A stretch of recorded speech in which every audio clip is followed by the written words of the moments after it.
পৌষের কনকনে শীতকে উপেক্ষা করে ব্রাহ্মণবাড়িয়ায় শুরু হয় হাফ ম্যারাথন প্রতিযোগিতা।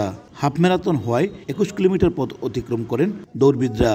বিজয়নগর উপজেলা চর ইসলামপুর থেকে শুরু হয়ে পুনরায় ব্রাহ্মণবাড়িয়া শহরের শিমরেলকান্দি তিতা সেতুতে ফিনিশিং পয়েন্টে এসে দৌড় শেষ করেন প্রতিযোগীরা।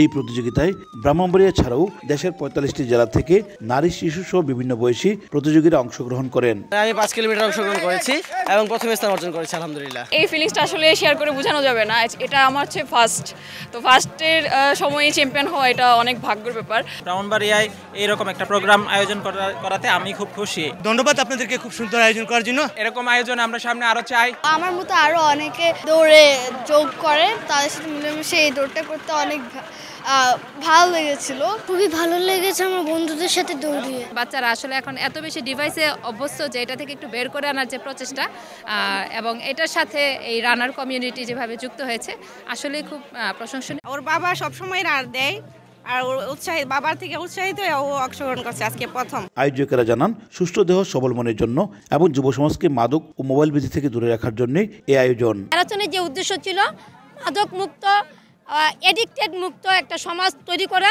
সুন্দর সুস্থ একটা সমাজ তৈরি করা, আমরা সেটা পারছি বলে আমি বিশ্বাস করি। রান ফর হেলথ, সুস্থতার জন্য দৌড়, এবং আগামীতে ইনশাল্লাহ হাফ ম্যারাথন রাখবো না। আমাদের সামনের ইভেন্ট হবে 42 কিলো থাকবে, 21 কিলো থাকবে এবং 10 কিলো থাকবে। 4টি ইভেন্টে হাফ ম্যারাথন প্রতিযোগিতায় দেশি বিদেশি সহ 4 শতাধিক প্রতিযোগী অংশগ্রহণ করেন। পরে বিজয়ীদের হাতে পুরস্কার হিসেবে মেডেল এবং ক্রেস্ট তুলে দেন অতিথিরা।